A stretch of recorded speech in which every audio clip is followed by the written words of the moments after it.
nikah ya. Hari ini topiknya seks dalam pernikahan Kristen. Jadi kita berdoa dulu, mari kita berdoa.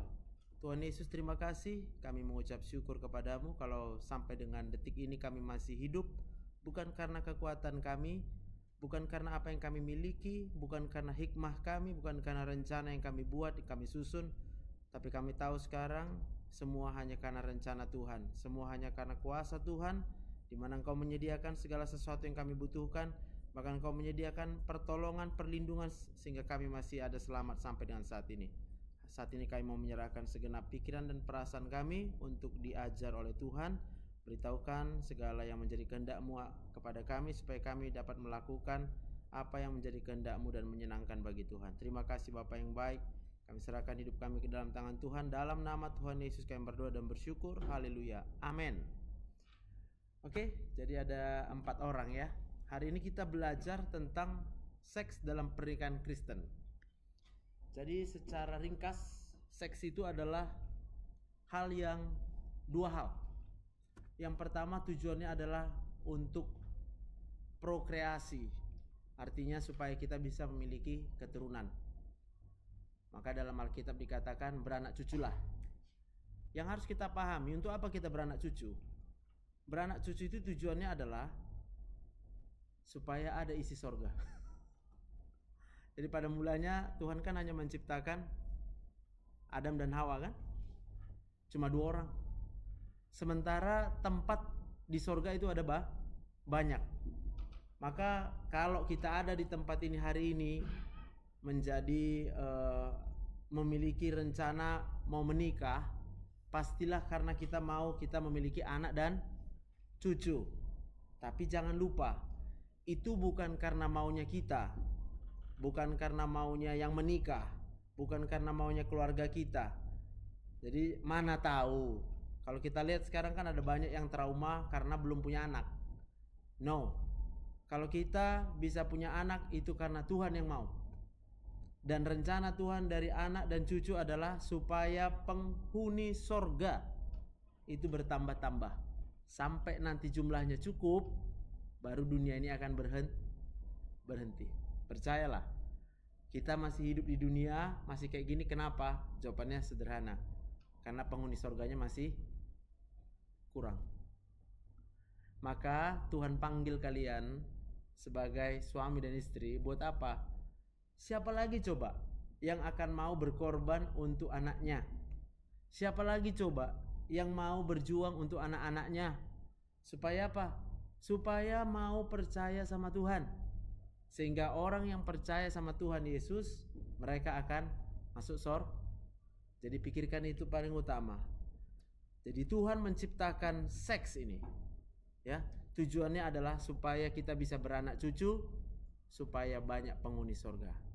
Tapi yang kedua, seks itu sendiri adalah rekreasional. Jadi tujuannya adalah untuk kita nikmati. Siapa mau menikmati? Angkat tangan. Gak ada mau menikmati seks. Jadi ngapain kalian menikah? Hanya mau punya anak? Rugilah guys. Kalau kita menikahnya untuk punya anak, rugi banget lah ya. Itu sebabnya kita harus mengerti tentang seks ini ya.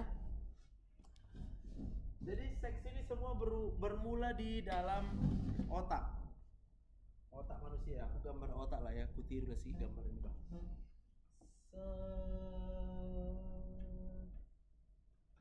Kira-kira gini, ya kan? Lalu di sini ada sentralnya.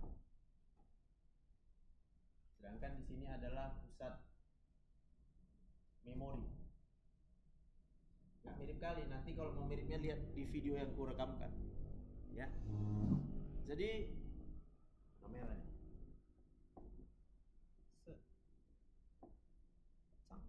Kamera. Udah mati. Baru pakai. Jadi ini kita sebut dengan perasaan.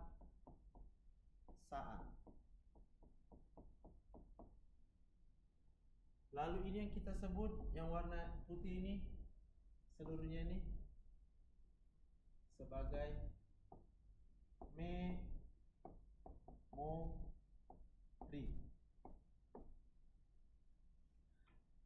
Semua yang kita memori ini asalnya dari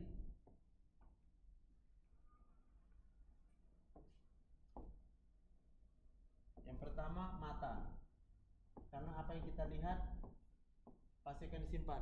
Setuju ya? Lalu dari telinga, apa yang kita dengar itu akan termemori. Oke? Lalu dari hidung, kalau sering kita menghirup yang wangi, termemori, maka kita senang dengan yang wangi-wangi, ya kan? Lalu ada lidah, sering memakan makanan yang enak akan buat kita bahagia. Oke? Lalu yang terakhir ada kulit.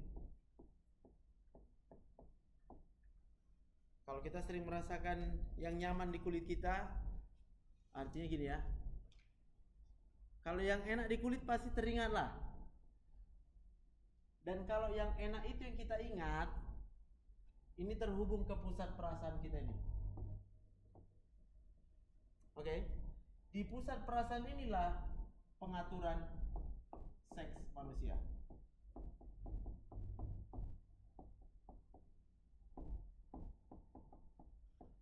Sampai situ bisa paham ya? Jadi seks itu bukan di kelamin kita. Seks itu di otak kita. Dan apa yang ada di dalam otak kita berdasarkan apa yang kita lihat, apa yang kita dengar, apa yang kita hirup, apa yang kita rasakan, kita kecap di lidah kita, dan apa yang kita rasakan di kulit kita. Maka ketika ada seseorang yang terlalu lama, terlalu banyak mengalami hal yang mengecewakan, berarti yang sebaliknya tersimpan di sini adalah hal yang negatif.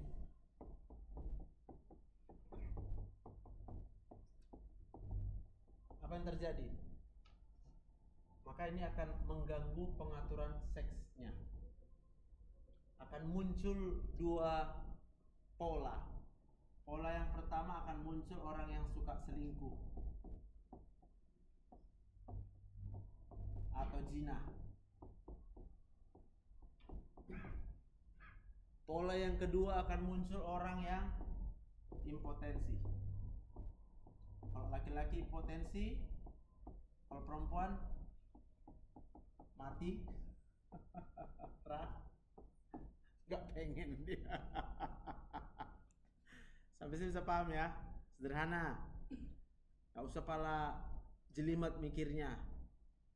Tapi ada satu poin yang paling berbeda antara perempuan dan laki-laki. Inilah selalu menjadi sumber masalah. Kalau pada laki-laki ini hormon seksnya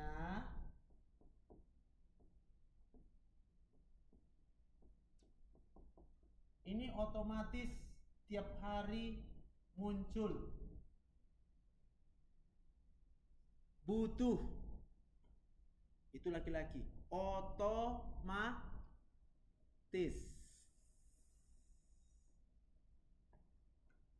Kalau tak dipenuhi hormon seksnya, ya, maka ini akan menimbulkan hormon stres, sakit kepalanya. Pola yang kita lihat kalau ini adalah masa sebelum menikah, anak-anak laki-laki yang terlalu banyak mengalami abusive, penderitaan selama hidupnya, kita nggak bingung kalau kemudian dia hidup dalam apa? Porno. Laki-laki yang senang porno. Oke? Jadi kalau mungkin kita menyadari, iya ya aku dulu suka porno, kita bilang gitu, gak usah merasa berdosa. Itu bukan dosamu, itu dosa orang lain. Terlalu sering dia disiksa, terlalu sering dia dikecewakan, terlalu sering dia tidak mengalami kasih sayang. Sehingga apa?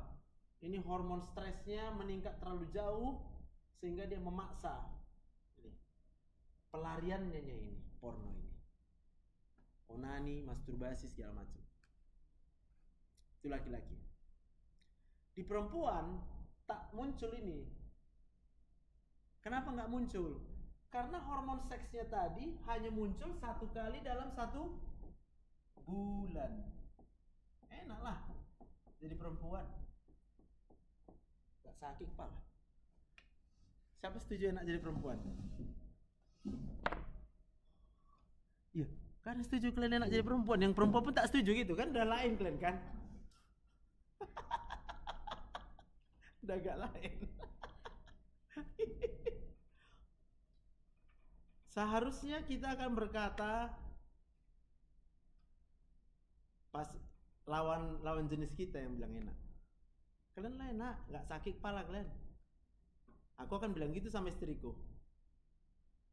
Enak lah kalian, apa yang kalian pikiri, kami nggak.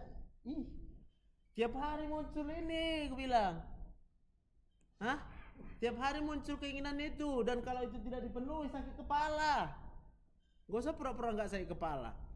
Maka ketika muncul hormon seks tadi, kalau manusianya tidak punya pelampiasan atau manusia tidak menerima hal yang enak dari yang lain, itu akan buat dia sakit kepala. Maksudnya gini, bisa aja sih si laki-laki tadi tertolong, istrinya mungkin nggak mau melayani dia. Nggak mau sih bukan karena nggak mau guys, nggak suka, ya kan? Kalau mau sih mau aja ya, tapi nggak suka Wak. Kalau sekarang yang kita rasakan sebagai yang pacaran, udah taunya aku indah terus ya hidupnya. Tatapan kalian bisa senyum-senyuman. I love you love me? Ya, I love you ya kan? Hajar kita bilang. Tapi kalau nanti kita sudah masuk dalam pernikahan yang sebenarnya, maka realita kehidupan itu akan mulai kita hadapi. Kenapa? Karena kita punya mata, kita punya telinga, kita punya hidung, kita punya lidah, kita punya kulit. Kita akan mengalami stresor setiap hari. Yang laki-laki kita kerja, kita stres di pekerjaan. Yang perempuan mungkin kerja stres juga di pekerjaannya. Bisa juga dia nggak kerja tapi berumah tangga, lebih stres lagi guys. Di rumah lah pekerjaan nggak siap-siap ya kan, setuju kalian? Siapa nggak stres ya kan? Maka ketika hormon stres itu yang kemudian meningkat setiap hari, itulah yang akan membuat nanti terjadinya penyimpangan perilaku dalam hal seksual. Nah penyimpangannya ini sih polanya juga kita bisa tebak. Kalau laki-laki itu punya banyak duit, penyimpangannya pasti dia sama pelakor. Terjadi perselingkuhan. Jadi ibu-ibu, nanti kalian jadi ibu-ibu, jangan terlalu berdoa kalian, Tuhan kasihlah suamiku banyak duit, jangan. Bahayanya itu kalau punya banyak duit, nanti jadi selingkuh dia. Tapi kalau kalian udah tahu ini, udah kuajarin, udah punya banyak duit kalian, suami jamin, jamin setia dia. Nengok perempuan lain dia ketawa. Aduh. Wah kasihan nengok itu orang. Kenapa dia mesti melenggak-lenggok di depanku? Emangnya gue butuh? Kita kan ngomong gitu sebagai laki-laki. Tapi kalau kita terlalu banyak dan tak bisa menghadapi tekanan kehidupan, pas ada duit di kantong, itu pelakor tahu. Pasti dia akan dekati kita. Bang, capek bang. Si laki-laki akan menjawab, iya dek. Dalam hati, bodoh kali lah kau bang. Ditanya orang gak dikenal kau capek, kau jawab capek. Kita tahu kenapa dia jawab. Karena istrinya gak pernah nanya. Istrinya cuma bilang capeknya dia. Pulang ke rumah, ya kan? Bang, capek kali gua hari ini bang. Belum pun sempat suaminya nanti cerita capeknya bang. Udah dia duluan cerita capeknya sebagai istri. Maka apa yang kita dengar hanya masa dan capek-capek saja. Ingat, hormon stres yang terlalu tinggi tadilah akan membuat nih terganggu segala aktivitas seksnya. Disitulah akan muncul dosa. Dosa apa? Perzina. Udah pastilah kalau udah dosa berzina, ngapain lagi berharap hidup diberkati Tuhan? Konyol lah. Setuju kalian? Maka yang kita lakukan sekarang, belajar sungguh-sungguh ini adalah supaya kita nggak jatuh dalam dosa, supaya kita nggak perlu berzina. Tadi udah aku bilang, berzina sebenarnya karena banyak duit. Jadi kalau nggak ada duitnya kayak mana? Pasti dia kena judi online. Jadi suka dia main judi online. Karena main judi online itu kabarnya modal kecil bisa menang besar. Cuma dia lupa kabarnya itu di awal aja. Sehingga ketika di awal dia pikir, gua menang nih, senang otaknya. Hah?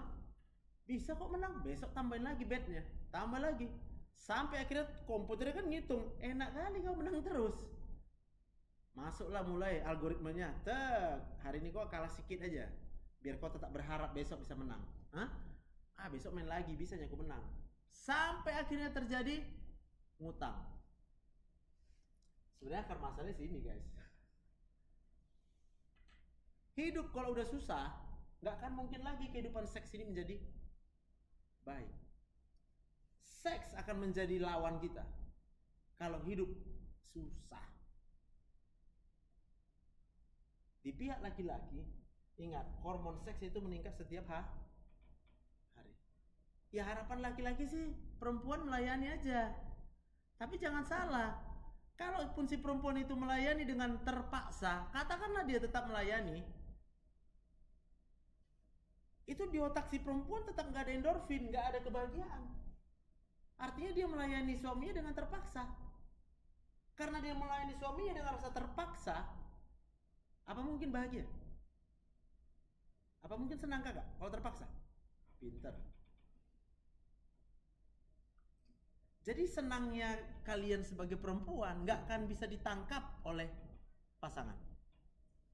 Dengan kata lain, betul memang terpenuhi hormon seksnya, kebutuhannya terpenuhi, tapi si laki-laki tidak merasakan adanya sensasi kebahagiaan. Sampai situ paham ya? Maka muncul tadi manusia-manusia pelakor ini. Kalau pelakor taunya cuma satu kak, dia cuma tahu senyum, dia nggak tahu sedih. Sehingga apa? Mata si laki-laki ketika melihat perempuan senyum, muncul di otaknya sensasi. Sensasi apa? Enggaknya rumit-rumit. Ya, di otak si laki-laki ini yang muncul itu cuma gambaran wajah istrinya, cuma ini, cuma merepet aja. Ini wajahnya. Hah? Nangkap kalian? Tiba-tiba datang pelakor senyum. Hah? Betul kan gambar di sini, senyum matanya senyum. Ini terhubung ke pusat perasaan manusia tadi, ini namanya sistem limbik. Kalau ini yang diingatnya, istrinya yang murung, istrinya yang mengeluh, maka hormon stres dia akan naik. Tapi kalau ini yang dilihatnya bukan istrinya, ini otak nggak kenal siapa istri. Otak cuma kenal cantik, ku tengok, senyum, senang awak, ya gak? Maka disinilah mulai muncul yang kita sebut dia roh perzinahan.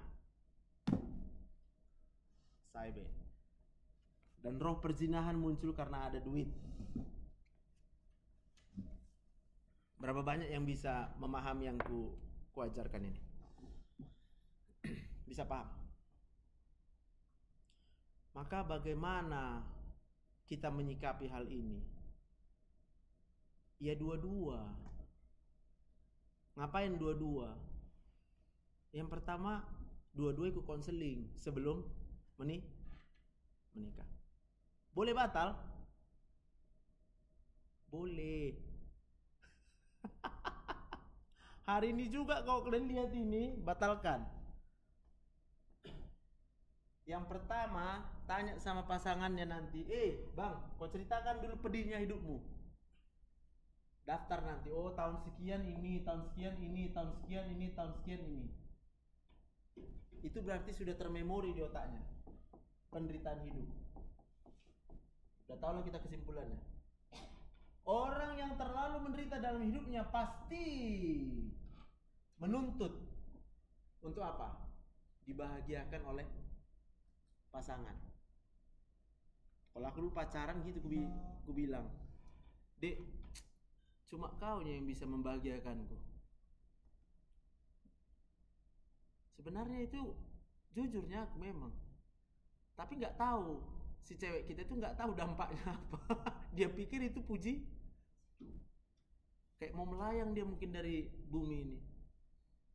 Awak bilang pula sama dia kan, Dek, kau lah bulan, kau lah bintang. Mak jawab, bulan selalu di atas, bintang berarti aku sama abang ini aku terus ditengoknya ya. Gak kan ditengoknya lagi yang lain. Oh alah, aku bilang. Itulah statement paling jujur dari seorang laki-laki, bahwa dia terlalu banyak menderi sehingga ketemulah dia dengan dirimu yang ditengoknya kayaknya ini bisa membahagiakan aku, tanpa dia mau tahu. Maka hari ini cari tahu. Kau ceritakan, Dek, sama aku semua luka-luka di hatimu yang kau alami, supaya kalian sama-sama tahu. Oh, ini luka di sini, ini luka di sini. Orang luka, sesama orang luka mau ngapain? Mau menyembuhkan luka kalian? Gak mungkin. Maka hanya satu jalannya nanti. Berarti sama-sama, Dek, kita datang sama Tuhan.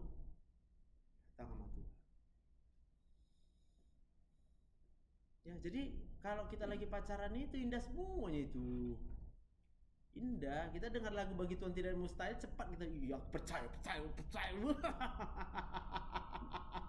Karena kita pikir percaya kita itu adalah kita letakkan kepada si pasangan kita ini. Kita lupa bahwa pasangan kita juga mengalami trauma di masa lalu. Oke ya, itu PR. Lalu apa yang harus kita sikapi? Antara perempuan yang hormon seksnya hanya 1 kali dalam 1 bulan dengan laki-laki yang hormon seksnya muncul setiap hari. Nah, sama siapa lah duluan ngomong? Sama laki-laki atau sama perempuan? Pilih. Ladies first. Yakin nih? Aku gini memang senang. Kok orang udah ke gereja ini dia penuh dengan urapan Roh Kudus. Jadi perempuan-perempuan yang di sini hari ini penuh dengan urapan Roh Kudus kau. Jadi karena kau mengerti bahwa pasanganmu nanti akan punya hormon seks setiap hari, berjuanglah untuk apa? Melayani dia dengan sukacita. Jangan kau berharap dia pulang dengan senyum. Jangan kau berharap dia pulang bawa banyak duit. Itu caranya. Pokoknya dia pulang, kau langsung nari aja. Wes, pulang suamiku. Aku senang kali kalau suamiku udah Karena bagimu yang penting suami masih Iya dong. Kalau suami udah nggak pulang udah kacau. Maka kau punya alasan untuk bersyukur. Ya udah pulang aja pun suamiku sudah Tapi ingat, ini harus kalian pertahankan. Kenapa harus dipertahankan? Karena kita nggak tahu berapa besar traumanya di otak pasangan laki-laki kita itu. Jadi kalau kalian ingat 1 Petrus 3 ayat 1 sampai 2. Hai istri-istri, tunduklah kepada suamimu. Supaya jika ada di antara mereka yang tidak taat kepada firman, bukan dengan perkataan, tetapi karena melihat bagaimana murni dan salehnya hidup istrinya dimenangkan oleh firman Tuhan. Amin, Kak. Kalau yang laki-laki nggak usah pada gini-gini, nggak usah gini-gini pun kita mantap, kita bilang, ya kan Bang? Mau buat gitu, tunduk sama suami walau dia lagi stres nanti. Masalah. Jadi perilaku manusia itu semua didasarkan pada otaknya. Otak manusia semua hanya berdasarkan memorinya. Memori manusia semua hanya berdasarkan matanya, telinganya, hidungnya, lidahnya, kulitnya. Kulit ini kalau sering dipukul, pak, sakit gak? Itu tersimpan, itu udah trauma. Laki-laki yang banyak dipukul sama bapaknya dulu, udah pasti dia menuntut, tanda kutip, dia akan merasa sangat butuh dibelai oleh istri. Sampai situ enak kita dengarnya. Oh, belai aja kok. Hah? Ntar dulu kakak nanti capek nyuci, capek gosok, belai-belai lagi gue bilang.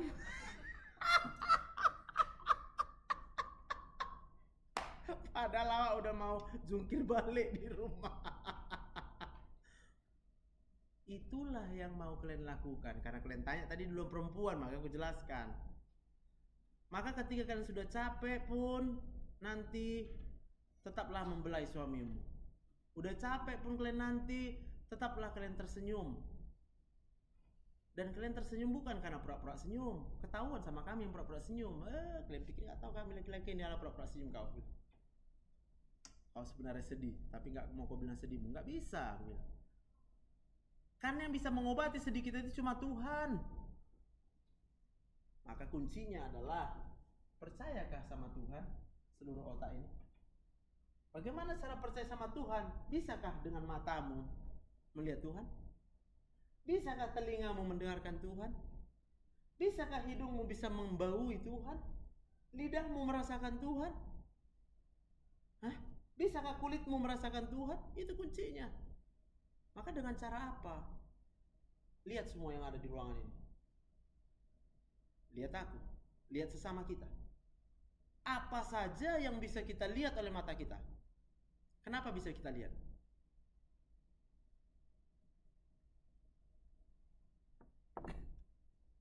Jawabannya pasti karena ini lambat kali kalian menjawabnya. Gak sekolah minggu kalian. Ya karena Tuhan lah. Lihat dinding masa gak bisa lihat Tuhan? Ini dinding, gak bisa lihat Tuhan sini. Aku bisa, ini apa nih? Kayu. Aku bisa lihat Tuhan di kayu nih. Kenapa? Karena aku tahu kayu ini gak mungkin ada di situ kalau bukan karena Tuhan. Ya, tapi kan ada tukang.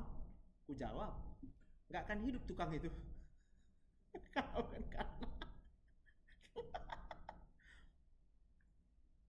maka kan bisa kita nyanyi, ya Tuhan punya mula. Punya mula semua ini. Kekayaan, kehormatan, kejayaan, kekuasaan, semua punya Tuhan. Maka otak yang sudah bisa melihat Tuhan, mendengarkan Tuhan, apa yang kita dengar? Semua yang bisa kita dengar karena Tuhan. Jadi kayak mana kalau kita dengar kita dijelek-jelekkan sama keluarganya? Kalau dijelek-jelekkan sama mertua sendiri, kan gitu persoalan perempuan kan? Iya. Kalau kita udah ada kecewa dengan mertua, udah gak akan bisa kalian melayani seks ini dengan baik. Kenapa? Memori kalian sudah terisi dengan kekecewaan. Maka bagaimana caranya supaya gak kecewa sama mertua? Iyalah, gimana caranya? Udah ada yang tahu? Kakak tahu? Pasti kakak suruh supaya mertua baik. Ya baiklah maunya mertuanya. Suruh-suruh baik. Mana lebih banyak umur? Umur dia atau umur kita? Mertua dong. Mana lebih menderita? Apa? Gak ada perempuan yang menjawab. Mana lebih menderita? Mertuamu atau kau?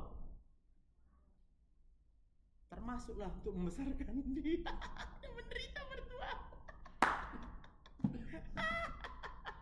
Terus benci pula sama mertua. Sakit kepala. Membayangkannya aja sakit kepala, Bang. Tapi kita nggak bisa pura-pura kayak nggak ada masalah. Ini fakta. Banyak rumah tangga yang gagal. Itu sebabnya gereja kita concern di sini. Serius, diseriusin kalian ini. Setuju? Supaya dari sekarang kita membuat strategi. Ngapain juga kita masuk ke medan perang berdarah-darah kalau ternyata kita bisa membuat strategi sehingga tidak perlu peperangan? Kenapa rupanya? Inilah strateginya. Konseling pernikahan. Maka kalau memang kira-kira masih berat rasanya mau menikah, gak usah paksa. Udahlah bang, nggak jadi lah bang, ngeri kali pun pernikahan rupanya batal ya. Kalaupun dia nanti berjanji, udah enak kalian menentukan ya kan, percaya atau tidak sama dia. Pasti bisa kita cuma janji kau aja. Tapi aku mau bilang, ada satu janji yang nggak mungkin ingkar, namanya janji Tuhan ya. Kalau bisa dibilangnya, dek, abang percaya Tuhan Yesus dek. Udah, jangan kau lepas dia. Udah, jadi bang, aku pun yang berjuang selanjutnya deh. Karena laki-laki yang takut akan Tuhan, Mas berapa kita semalam tuh bang, akan melihat istrinya seperti pokok anggur, anak-anaknya seperti bunga pohon zaitun ya kan, karena takut akan tuh. Ya bersyukurlah kalian duluan tadi membilang untuk siapa pertama aku bicara. Sebenarnya kalau udah bicara langsung laki-laki beres persoalan ini.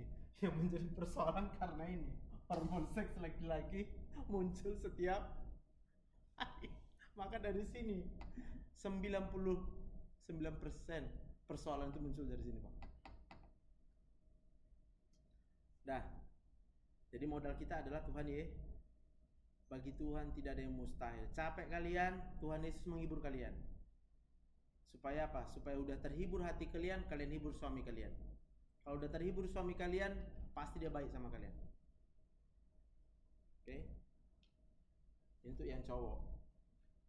Jadi supaya perempuan itu bisa melayani kita dalam hal seks, dia perlu faktor pemicu dari luar, Bang.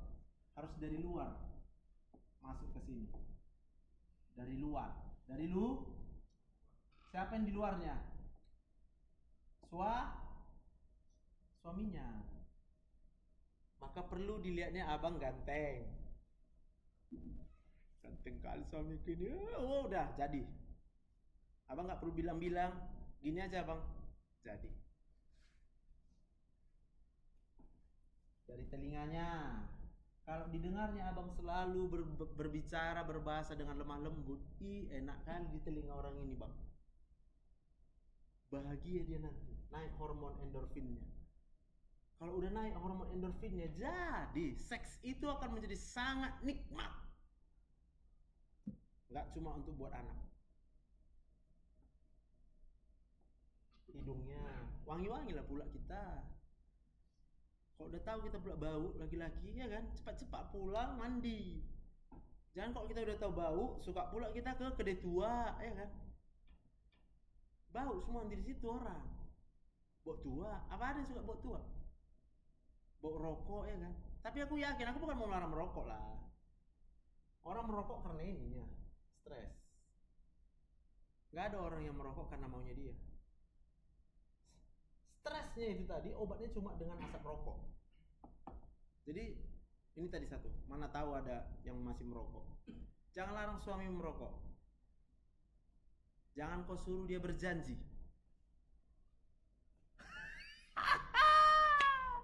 Kalau kau suruh dia berjanji itu gak merokok, pasti merokok dia. Gak bisa. Apa aja dokter gak bisa melarang pasien merokok kok. Gak bisa. Kenapa? Rokok tadi obat stres dia. Maka kalau kita mau dia supaya berhenti merokok, bahagiakan dia. Kalau kita mau membahagiakan suami kita, sebagai istri jangan pernah mengeluh. Puja-puji kasih sama dia. Bang, kau baik kali bang. Walaupun sebenarnya kita tahu dia belum baik. Iya. Dia belum baik karena belum tersimpan memorinya tentang yang baik. Kalau makin kita bilang, bang kok jahat kali bang. Apa yang didengarnya? Jahat kah? Termemori, istriku aja udah bilang aku jahat. Jahat. So, jadi tiap hari bang, biarkan matanya melihat abang itu ganteng, bersih, penuh kasih sayang. Telinganya mendengar abang bicara lembut, hidungnya mencium abang itu wangi, lidahnya. Ya bang kasih kalau dia makan enak bang. Dek kau suka apa dek? Ngopi kita. Bang, enak kali bang kopi di sini. Jadi tuh. Nggak usah bilang aku mau, nggak usah bang bilang gitu, gini aja bang. Udah. Taunya orang itu membuat kita mau. Kalian nggak tahu ya orang dulu. Aku udah tahu. Kulitnya. Kulit. Sentuhkan. Jangan pernah mukul sama istri. Bukan karena takut undang-undang KDRT. No. Perlakukanlah perempuan pasangan kita itu bak dewa. Dewi dari langit. Biar kalian rasakan bahagianya sebagai sang dewa. Jangan karena takut undang-undang, jangan karena takut masuk penjara. Ngapain kalian takut masuk penjara? Penjara mah dapat makan ya. Buktinya tetapnya orang KDRT. Kalau kalian paham dengan yang kuajari ini dan lakukan dengan sungguh-sungguh, modalnya cuma satu, Tuhan Yesus. Mana tau kalian nanya, kayak mana kalau aku punya banyak masalah, kan gitu kan, kayak mana mau mata kita lemah lembut sementara tadi di kantor diserbeng orang apa kok, katanya. Maka tadi kuncinya juga tetap balik Tuhan ye. Abang percaya sama Tuhan Yesus bang. Orang yang percaya Tuhan Yesus, yang matanya bisa lihat Yesus, telinganya bisa dengar Yesus, hidungnya bisa membawa Yesus, lidahnya bisa merasakan apa yang nikmat dari Tuhan Yesus, kulitnya bisa merasakan dia sedang ditopang oleh Tuhan Yesus. Mau apapun masalah persoalan yang datang dalam hidup kita bang, abang udah tahu segala persoalan adalah diubahkan Tuhan menjadi berkat kalau bagi Tuhan ye. Tapi kalau bagi diri kita sendiri, without Jesus, every problems will only bring more problems. Karena kita alone, we are just by ourselves. Tapi kalau kita bersama dengan Tuhan Yesus, kita tahu tidak ada persoalan yang gak bisa diubahkan Tuhan Yesus menjadi berkat. Tepuk tangan dalam hati.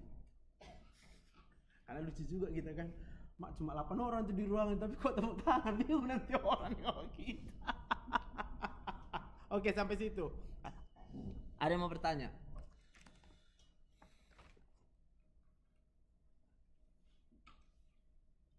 Silakan. Cukup jelas. Kuncinya Tuhan Yesus. Seks dalam pernikahan Kristen, back to Jesus. Kembali pada Yesus. Kalau kita mau merasakan yang baik, berkat Tuhan, back to Jesus. Aku tahu. Karena kita belum merasakan segala sisi negatifnya, sehingga kita nggak tahu mau bertanya apa. Tapi kan kita pun dengarnya, ya, masalah-masalah yang terjadi di dalam rumah-rumah tangga ini kan banyak nggak? Banyak. Masih 2 tahun nanti menikah, udah nggak sama lagi kami. Masih setahun nanti menikah, udahlah nggak cinta lagi. Itu bukan salah kalian, bukan. Itu karena kalian tidak tahu. Makanya tugas gereja hanya memberitahu. Cuma mau ngasih tahu aja. Oke. Ada pertanyaan? Gak ada? Patut kali gak ada pertanyaan. Gitu banyak yang udah aku bicarakan, jago kali. Dan aku belajar 12 tahun ini. Aku belajar 12 tahun di kedokteran. Belajar ini. Kadang aku pikir, Tuhan kok mestilah 12 tahun lo belajar. Rupanya 39 menit ku jelaskan, Tuhan gak ada yang bisa bertanya lagi. Karena udah tahu. Bang nanya bang. Bolehnya bang nanya.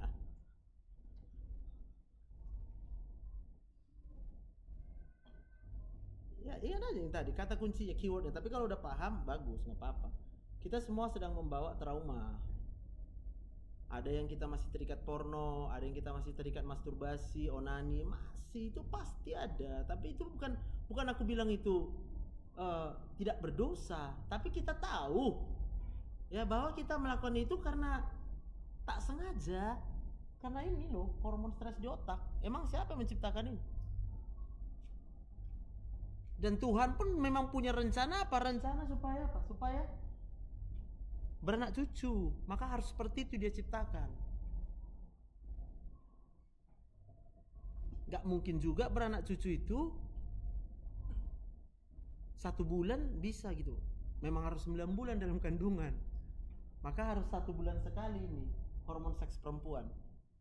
Jadi hormon seks perempuan itu muncul, itulah pertanda sedang masa subur.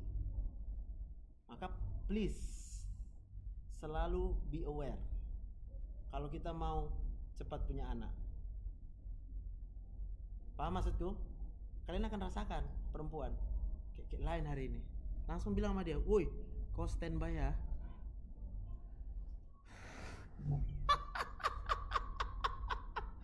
Kita gas 3 kali pun kalau bisa malam ini ya. Pokoknya aku pasti.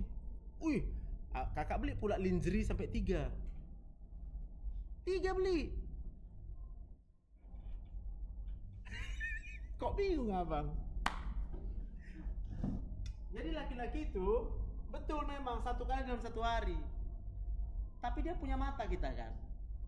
Kalau yang kita lihat sama, akan sulit otak kita untuk membangkitkan gairah seksnya. Maka tadi aku suruh pakai 3 lingerie, kayak mana ya gitu kan, supaya punya anaknya. Nggak mau kan rupanya bisa punya anak gratis, nggak usah keluar ruang untuk promil. Apain kalian boleh pro? Iya, aku kayak gitu ya, aku buat pakai punya anak aku. Ya iya, aku dokter, aku kan tahu promil itu apa. Promil itu adalah dokter memberikan hormon yang penting untuk dia bisa hamil. Yang mana dalam keadaan normal hormon itu diatur di sini, perasaan ini. Maka orang yang promil itu sebenarnya orang yang perasaannya terganggu, guys. Sedih terus. Dokter bisa melarang sedih. Bu, ibu jangan sedih ya. Paling kita cuma bilang, ya dok, dalam hati, karena nggak kalian rasakan. Kok larang-larang aku sedih. Setuju bang? Jadi biar hemat ya. Berapa harga lingerie itu? Alah. Hah? Bayangkanlah. Jadi masa subur manusia itu sebenarnya efektifnya 3 hari. Yang mau dikejar cuma 1 sel loh, 1 sel telur yang mau kita kejar nih. Gak banyak. Makanya harus serius. Fight. Jangan nanti misalnya, oh iya jumlah sperma suamiku dikit. Dikit berapa aku bilang? Kan masih di atas 100 aku bilang. Itu 1 aja cukup untuk ketemu sama 1 sel telurmu aku bilang. Maka kalian harus berjuang untuk mempertemukan orang ini. Kalau sel telur itu standby di dalam saluran yang menghubungkan antara indung telur sama rongga rahim. Standby-nya di situ dia. Standby-nya itu bisa sekitar 3 hari. Maka aku bilang tadi, kita yang harus memasukkan sperma terus. Masukkan terus. Berenang kalian semua. Hoi. Maka supaya bisa bagus dia berenang, dia perlu kolam renang yang hormon tadilah yang membuat kolam renangnya menjadi Tapi kalau kering, stres perempuannya, nggak dibantu pakai hormon dari luar, ya kering air kolamnya. Suruh berenang pun cuma menggelepar-gelepar situ aja dia, spermanya. Aduh, kalian nggak, bagi Tuhan tak ada yang mustahil guys. Gue bilang, kalian pikir ya, dokter itu berkuasa menciptakan anak? Mana ada kuasa kami? 1 sel pun nggak bisa kami ciptakan, gue bilang. Percaya pula kalian promi. Nah kan aku kasih tahu sekarang kebenarannya, bahwa dokter itu bukanlah menciptakan anak kalian. Dia hanya memfasilitasi. Dari pengetahuan kami tahu terjadi kekurangan hormon kalau kita sedih. Ya udahlah, inilah hormonnya. Mana ada nggak pakai duit, maka jadi bayarlah hormonnya, itu mahal. Kalau udah dicoba nanti yang pakai hormon 2 kali 3 kali udah habis 100 juta, ya udahlah, inseminasi buatan diambillah, ya ini pasti lebih mahal lagi lah. Hanya untuk mengambilnya alatnya berapa, kulkasnya berapa, keahlian orangnya berapa, lah kan tambah mahal. Intinya cuma satu aja. Kayak mana supaya sel spermanya berhasil berenang sampai ke sel cuma modal injury 3.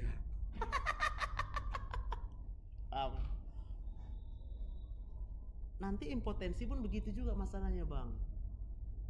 Impotensi itu pasti terjadi kalau hormon stresnya terlalu tinggi di sini.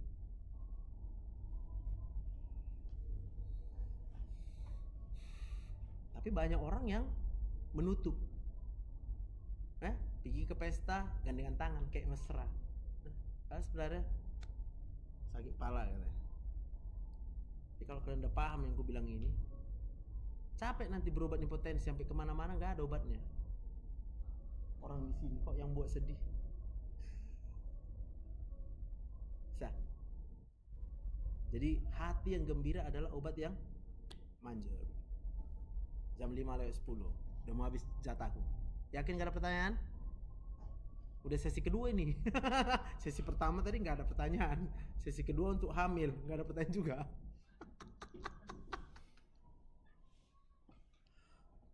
Udah. Abang, setuju Bang? Abang? Ini pernikahan pertama semua atau kedua nih? Ada pernikahan kedua? Abang pertama? Pertama? Kakak? Pertama? Puji Tuhan. Kalau ada yang kedua aku suruh pulang dulu. Batalin sana. Gak mau aku. Gak aku teken. Paling ku cor absennya. Ku anggap aja dia gak ikut dalam bimbinganku bilang. Capek lah, Wak. Alkitab berkata kok apa yang sudah diceraikan manusia tidak boleh dipersatukan Tuhan, tidak boleh diceraikan manusia. Jadi kalau kalian nanti nggak tahan satu sama yang lain, boleh bercerai ya boleh. Siapa yang larang kalian bercerai? Yang nggak boleh itu menikahlah. Makanya dia bilang boleh berpisah sementara, kan sementara itu. Jadi boleh kawin lagi ya boleh lah. Orang memang dia tetap pasanganmu bilang. Udah terobati belum hatimu? Belajarlah kau. Mau belajar kau sama aku ajari. Ini ya gini ya, manusia itu kayak gini ya. Kan gitu, kau belajarlah sama yang paham tentang perilaku manusia, otak manusia. Cocok. Cuma kan kalau langsung pula di situ case-nya kan pening kepala kita. Kita lagi pengen belajar, mau memahami pasangan kita, terus bertingkah yang satu ini ya kan. Ya ambil cara yang bijaksana. Sementara berpisah dulu kita ya. Entahkah kita yang larikan diri lah situ. Kita tahu untuk sementara. Jangan sampai kita supaya kawin lagi, itu kau yang berdosa aku bilang. Untuk kau bisa mempelajari pasanganmu, ya kau butuh waktu, kau butuh kesempatan. Kalau dia terus menyakitimu, kau gak sempat belajar, kau rusak nanti otakmu. Maka kan banyak kalian dengar istilah NPD, Narcissistic Personality Disorder, pada pasangan-pasangan itu. Ya ini otaknya yang terisi cuma negatif dia. Makanya semua perbuatannya jahat. Apapun yang kita buat sama dia, dianggapnya jahat. Itu bagaimana mengubahnya? Kita perlu Roh Kudus. Supaya apa? Supaya kakak sebagai pasangannya, hanya kakak yang bisa menyembuhkan suami yang NPD. Perubahan kakak itu yang akan dilihatnya. Waktu ku buat jahat sama istriku ini, dia tetap berbuat yang baik. Kita lihat, andai kata laku si NPD, kan ku anggap istriku jahat. Di otakku istriku jahat itu. Orang NPD itu di otaknya pasangannya jahat. Karena di otakku pasanganku itu jahat, pasti aku hanya berbuat perbuatan yang jahat. Lalu kalau si pasanganku ini membalas lagi dengan yang jahat, apa yang akan kulihat? Perbuatan jahat atau perbuatan baik? Jahat. Maka akan makin ku memori nggak perbuatan jahat dia? Ya makin jahat aku. Tapi kalau ketika ku buat jahat sama istriku tuh, dia tetap lemah lembut, iya Pak. Dia tetap tunduk, iya Pak. Kan tetap kulihat dia tunduk. Ya nggak apa-apa kalau satu kali pun kita nggak berubah, nggak apa-apa, lakukan terus. Sampai aku bisa lihat, kok lembut terus istriku, kok baik istriku, sampai semua memori yang buruk digantikan menjadi yang baik. Harapannya cuma satu, pengharapan kita hanya sama Yesus. Jangan lupa bahwa sejak awal pun sudah ditanya, maunya kau menikah sama dia? Kita jawab dengan yakin, mau. Maka aku bilang tadi, PR kita pulang dari tempat ini adalah ambil tempat nongkrong kalian yang enak, yang mahal pilih. Ambil buku atau handphone, putarlah rekamannya. Jadi canggih kan sekarang handphone, guys. Aku pun senang kali kok. Dunia ini makin cepat untuk membuat kita bisa bertobat, ya kan? Jadi kalau pakai voice recorder yang canggih, dia udah punya AI. Tapi kita download pun bisa AI-nya supaya dia nanti yang merangkum. Jadi aku sering ketawa-ketawa sendiri kan. Kalau udah kubuat kan. Ini rupanya tadi ku bilang ya. Intinya begini. Harus begini. Nanti akan ketemu kalian. Banyak memang ya trauma pacarku ini ya. Banyak ya trauma. Berdoa kalian di situ. Tuhan Yesus, cuma Kaulah tempat pengharapan kami. Karena kalau kalian berharap saling menyembuhkan, nggak mungkin orang sakit menyembuhkan orang nggak mungkin orang buta. Masuklah kalian ke sana, ke got itu nanti. Amin. Udah nggak ada pertanyaan kan? Cukup? Ada mau bertanya? Yakin kalian kan? Kalau sama aku orang bertanya bayar. Iya, jadi kalau udah kasih kesempatan sama kalian karena udah bayarnya kalian. Paham? Kalau nggak kalian pakai kesempatan itu kalian rugi. Tapi kalau mungkin kalian merasa apa yang ku bicarakan ini semua bisa kalian terima, ya puji Tuhan. Nanti rekamannya tengok aja, udah ku upload nanti ke TikTok sama ke YouTube, ya. Oke? Mari kita berdoa. Tuhan Yesus, terima kasih. Sungguh kami menyadari betapa besarnya kasih-Mu, betapa dahsyatnya kuasa-Mu Tuhan. Kalau bukan karena Tuhan, kami nggak mungkin ada di tempat ini. Kalau bukan karena Tuhan, sekeliling kami ini tidak mungkin ada. Oleh sebab itu, dengan mata kami, telinga kami, hidung kami, lidah kami, kulit kami, semua bisa merasakan kehadiran Tuhan itu sungguh nyata dalam hidup kami. Sehingga kami tahu kami tidak pernah sendiri. Sehingga kami percaya apapun persoalan yang datang dalam hidup kami, karena kami tahu Tuhan Yesus selalu bersama dengan kami. Tuhan Yesus yang mengubahkan segala persoalan menjadi berkat. Sehingga segala trauma-trauma di dalam pikiran kami disembuhkan karena kuasa Tuhan Yesus. Berkati anak-anak-Mu yang akan melangsungkan pernikahan. Biarlah Roh Kudus yang bekerja dalam hati dan pikiran anak-anak-Mu ini. Sehingga hamba berdoa berbahagia duluan sebelum menikah, supaya dalam pernikahan nanti kebahagiaan yang bertambah-tambah. Gak perlu repot. Kalau Tuhan menciptakan institusi rumah tangga karena Tuhan mau manusia itu bahagia, sehingga Dia menciptakan seks dalam pernikahan. Seks dalam pernikahan kami percaya sekarang ada dua tujuannya: beranak cucu. Supaya apa? Supaya anak-anak kami masuk surga, dan juga kami bisa menikmati rekreasi melalui seksual. Kami akan menikmati kasih sayang satu dengan yang lainnya. Kami menikmati kasih sayang istri kami menikmati kasih sayang dari suami kami masing-masing. Semuanya karena kasih karunia Tuhan. Terima kasih Bapa yang baik. Kami serahkan hidup kami ke dalam tangan Tuhan. Dalam nama Tuhan Yesus kami berdoa. Haleluya. Amin. Oke. Pinjamlah pulpen.